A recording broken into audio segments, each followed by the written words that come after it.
Llevaba 3 años trabajando en Corporativo Azteca como analista financiera junior. Era una empresa de consultoría empresarial con más de 500 empleados, y yo trabajaba en el departamento de análisis de riesgo crediticio. Mi trabajo consistía en evaluar la viabilidad financiera de empresas que solicitaban préstamos o inversiones. Durante esos 3 años, había construido un historial sólido, nunca había llegado tarde, mis reportes siempre estaban completos y a tiempo, y había identificado varios casos de riesgo alto que habían salvado a la empresa de pérdidas significativas. Pero aparentemente, esto no era suficiente para destacar en el ambiente competitivo de la oficina. Mi compañera de trabajo, Mónica Herrera, llevaba 5 años en la empresa y se había establecido como la líder no oficial de nuestro departamento. Era extrovertida, ambiciosa, y nunca perdía la oportunidad de recordarle a todo el mundo porque ella era la candidata obvia para cualquier promoción disponible. La diferencia entre tú y yo, Andrea me había dicho varias veces, es que yo entiendo la política de oficina. Tú crees que el trabajo duro es suficiente, pero este mundo requiere mucho más que eso. Mónica tenía razón en algo, ella entendía la política de oficina.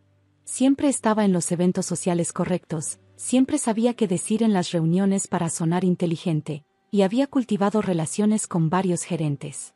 También tenía una habilidad especial para tomar crédito por el trabajo de otros y para hacer que sus errores parecieran responsabilidad de circunstancias externas.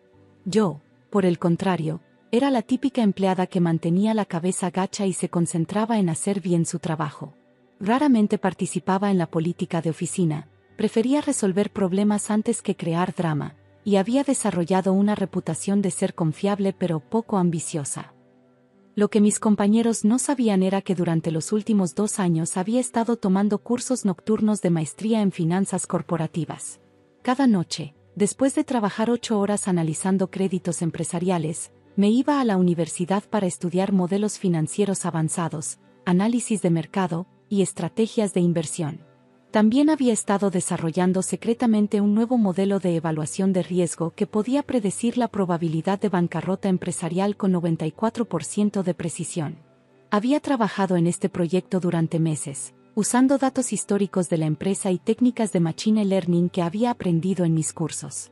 Pero todo esto lo hacía en privado. Había aprendido que en mi oficina, demostrar demasiada ambición o conocimiento podía generar resentimiento entre los colegas. Esa mañana de jueves había comenzado como cualquier otra. Llegué a las 8 de la mañana, revisé mis correos, y comencé a trabajar en el análisis de 3 empresas que habían solicitado líneas de crédito. Durante el descanso de las 10:30 de la mañana, me dirigí al área de break junto con otros 6 compañeros del departamento. Era el momento del día donde generalmente se discutían rumores de oficina, proyectos pendientes, y ocasionalmente, chismes sobre promociones. ¿Escucharon sobre la nueva posición de gerente de análisis?, preguntó Carlos, uno de los analistas senior. ¿Cuál posición?, preguntó Mónica inmediatamente, con interés obvio. Recursos Humanos anunció ayer que van a crear una nueva posición de gerente de análisis de riesgo avanzado, explicó Carlos. Aparentemente van a expandir el departamento. Los ojos de Mónica se iluminaron. Bueno, obviamente yo soy la candidata más calificada. Tengo la experiencia, las conexiones y el liderazgo necesario. Definitivamente, asintió Patricia, otra compañera. Tienes todo lo que buscan para esas posiciones. Mónica se volteó hacia mí. ¿Y tú qué piensas, Andrea? ¿Vas a aplicar? La pregunta era obviamente retórica. Todos sabíamos que Mónica ya había decidido que la posición era suya. No sé, respondí honestamente. Tendría que ver los requisitos. Mónica se rió, y no era una risa amigable. Andrea, seamos realistas, dijo, levantando la voz para que todos los presentes pudieran escuchar claramente. Nunca te van a promover. No tienes lo necesario. Los otros compañeros se rieron. Algunos nerviosamente, otros abiertamente. ¿Qué quieres decir?, pregunté, aunque tenía miedo de la respuesta. Quiero decir que llevas 3 años haciendo exactamente lo mismo. Análisis básicos, reportes simples, nada extraordinario, explicó Mónica con una sonrisa condescendiente. Los gerentes ni siquiera saben tu nombre. Más risas del grupo. Además, continuó Mónica, ahora disfrutando claramente la atención, Los puestos gerenciales requieren liderazgo, visión estratégica y presencia. Requieren personas que puedan innovar, no solo seguir instrucciones. Mónica tiene razón, agregó Javier, otro compañero. Los gerentes buscan gente que destaque, que tome iniciativa. Exacto, dijo Mónica. Andrea, no es que seas mala persona, pero simplemente no tienes el perfil que buscan para posiciones de liderazgo. Algunas personas nacen para liderar, otras para seguir. Bajé la cabeza, sintiendo como mi cara se ponía caliente de vergüenza. Quizás tengas razón, murmuré. No es, quizás, respondió Mónica firmemente. Es la realidad. Mientras antes lo aceptes, mejor. El grupo comenzó a dispersarse para regresar a sus escritorios. Mónica se acercó a mí antes de irse.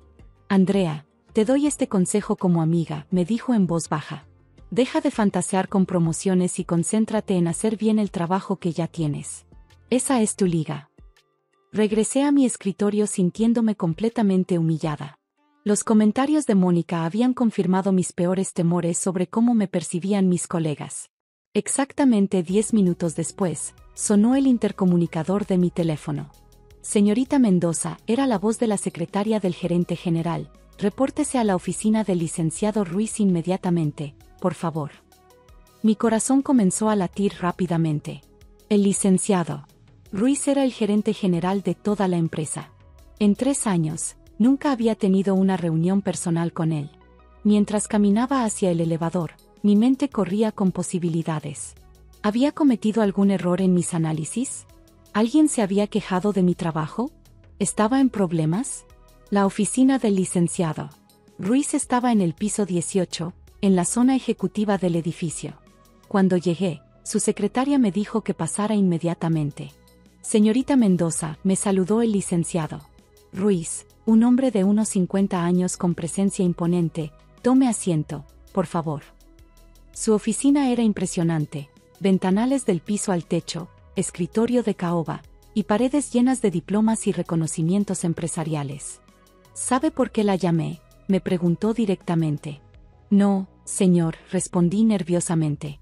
Hace 3 meses, nuestro sistema de análisis de riesgo falló en identificar la bancarrota de Constructora del Valle. Perdimos 2.3 millones de pesos en ese error. Mi estómago se hundió. ¿Me iban a culpar por eso? Sin embargo, continuó, revisando los archivos, descubrimos que usted había marcado esa empresa como riesgo alto en su análisis preliminar. Su recomendación fue ignorada. Me quedé en silencio, sin saber qué responder. Eso me hizo investigar más sobre su trabajo. Durante los últimos 3 años, usted ha identificado correctamente 47 casos de riesgo alto que otros analistas habían marcado como seguros. Saqué una libreta y comenzó a leer números específicos. Constructora Moderna, usted predijo problemas de flujo de efectivo 3 meses antes de que solicitaran reestructuración de deuda. Textiles Internacionales, usted identificó irregularidades contables que después se confirmaron en una auditoría. Grupo Comercial del Sur, usted detectó sobrevaloración de activos que otros analistas habían pasado por alto. Señor, yo solo. No he terminado, me interrumpió. También descubrí que está cursando una maestría en finanzas corporativas con promedio de 9.6. Mi sorpresa debió ser obvia.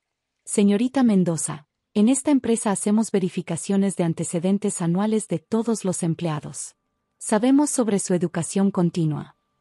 ¿Esto está afectando mi trabajo de alguna manera? Al contrario. Queremos ofrecerle la nueva posición de gerente de análisis de riesgo avanzado. No podía procesar lo que estaba escuchando. La posición incluye un aumento de salario del 85%, un equipo de 5 analistas bajo su supervisión, y la responsabilidad de desarrollar nuevos modelos de evaluación de riesgo para toda la empresa. Señor, yo no entiendo. Hay otros empleados con más experiencia. Señorita Mendoza, ¿ha estado trabajando en algún proyecto personal relacionado con análisis de riesgo? La pregunta me tomó por sorpresa. Sí, señor. He estado desarrollando un modelo predictivo usando Machine Learning. ¿Qué tipo de precisión ha logrado? 94% en la predicción de bancarrota empresarial dentro de 12 meses. El licenciado Ruiz sonrió por primera vez desde que había entrado a su oficina. Señorita Mendoza, ese modelo podría revolucionar nuestro departamento.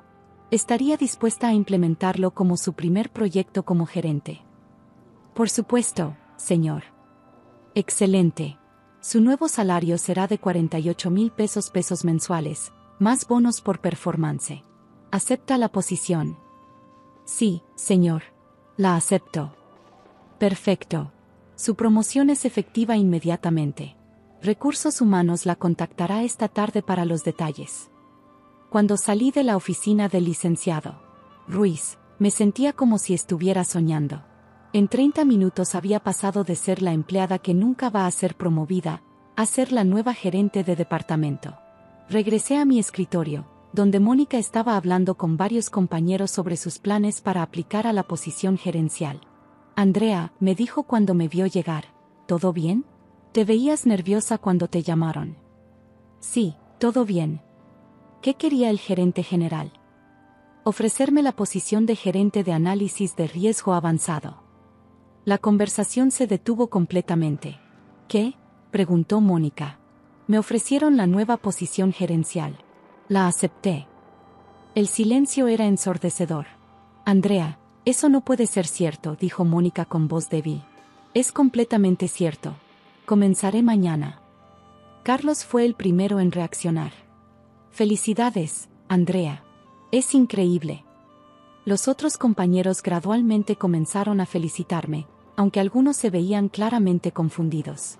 Mónica se había quedado inmóvil. Pero tú nunca dijiste que ibas a aplicar, murmuró finalmente. No apliqué. Me la ofrecieron directamente. ¿Por qué?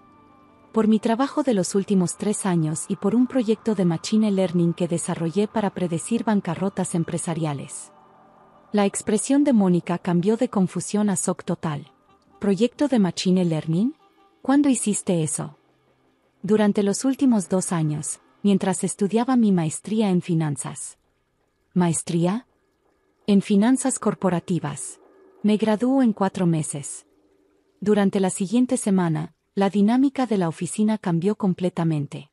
Mis nuevos subordinados, incluyendo a algunos que se habían reído de mí durante el break, ahora me trataban con respeto profesional. Mónica intentó disculparse varios días después. Andrea, quería hablar contigo sobre lo que dije el otro día. Mónica, no es necesario. Sí, sí es necesario. No tenía derecho a hablar así. Mónica, lo que dijiste me ayudó a entender algo importante. ¿Qué? Que había estado escondiendo mis habilidades por miedo al juicio de otros. Tu comentario me recordó que el trabajo duro silencioso a veces necesita ser complementado con confianza en uno mismo. 6 meses después, mi modelo de Machine Learning había sido implementado en toda la empresa y había prevenido pérdidas por 8.5 millones de pesos. Recibí un bono de reconocimiento y una segunda promoción a directora de innovación financiera. Mónica eventualmente encontró trabajo en otra empresa, donde espero que haya aprendido que subestimar a los colegas puede ser un error costoso. Pero la lección más importante que aprendí no fue sobre trabajo o promociones. Fue sobre la diferencia entre competencia real y competencia percibida. Mónica había construido su reputación en base a política de oficina y autopromoción, mientras que yo había construido competencia real que eventualmente habló por sí sola. A veces las personas más calladas son las que están trabajando más duro en cosas que otros no pueden ver. Y cuando llega el momento correcto, ese trabajo silencioso puede cambiar todo en cuestión de minutos.